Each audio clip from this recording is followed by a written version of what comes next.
Ya. Entonces, entre el año de 1905 y 1909, William Bateson, biólogo y genetista inglés, y Wilhelm Johansen, un botánico genetista, ¿sí?, introducen el término gen como expresión para los factores unitarios, que se ha demostrado que están en los gametos por investigaciones modernas, ¿sí?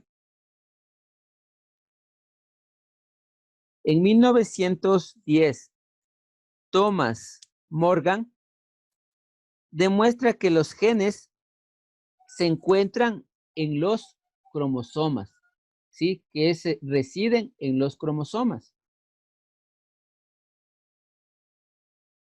En 1948, Edward, George y Dalet demuestran cómo se codifican las proteínas, ¿sí? Descubren el dogma central de la biología, cómo el ADN es, la información del ADN es copiado a una molécula de ARN, ¿sí? Y luego es traducida al lenguaje de proteínas, ¿ya?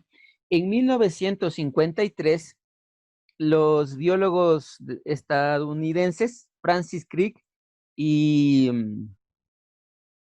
y James Watson, ¿sí?, descubren la estructura de la doble hélice de la molécula de ADN, ¿ya? En 1966 se descifra el código genético. En 1972, Paul Berg construye en el laboratorio el primer ADN recombinante, ¿sí?, lo que se llama in vitro. Genes de una especie son introducidos en otra especie. Eso es el ADN recombinante y funcionó correctamente,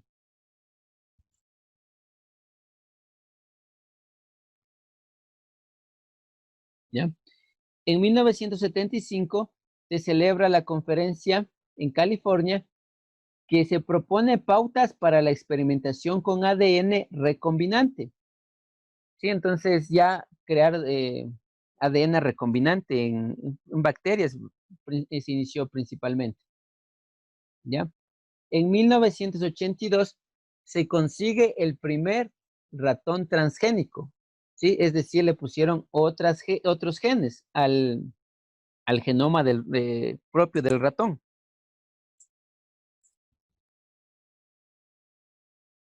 En 1982, la empresa Eli Lilly produce insulina a través de la técnica de ADN recombinante, ¿sí? Entonces, en 1983 se describe un método, ¿sí?, que es la cadena de polimerasa, el PCR. Entonces, que permite replicar genes específicos con gran rapidez. Sí, entonces es una técnica que se utiliza en laboratorio. Entonces, justamente se está utilizando para la determinación de, de personas infectadas por el virus del SARS-CoV-2, ¿no es cierto? Entonces, utilizan esta técnica de PCR que es cadena de polimerasa. Entonces, es amplificar genes. En este caso van a amplificar el material genético del virus.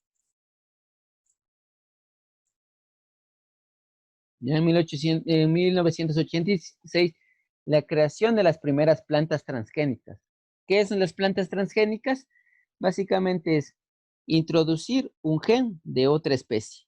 ¿Sí? ¿Para qué? Para mejorar el producto, para que sea resistente a las plagas, ¿sí?, para que tenga un mejor aspecto, para que sea más nutritivo, ¿sí?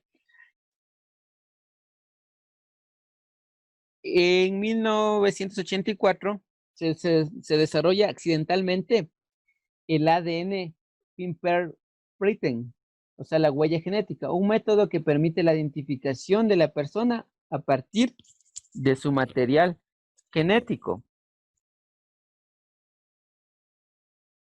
En 1995 completan la primera secuenciación de dos organismos, ¿sí? De dos bacterias. Hacen el genoma de dos bacterias. Y en 1996, ¿sí? Se da el primer mamífero clonado, que es la oveja Dolly, a partir de una célula, adulta, ¿sí? Entonces, Iwan Wilmut del Instituto Roslin, Instituto de Escocia, produce la primera oveja clonada, llamada Dolly. Entonces, y en 2001 se publica el primer borrador del genoma humano, ¿sí? Es decir, el proyecto del genoma humano que se inició en 1990, se termina el primer borrador en el 2001, ¿sí? Entonces ya descubren el código genético.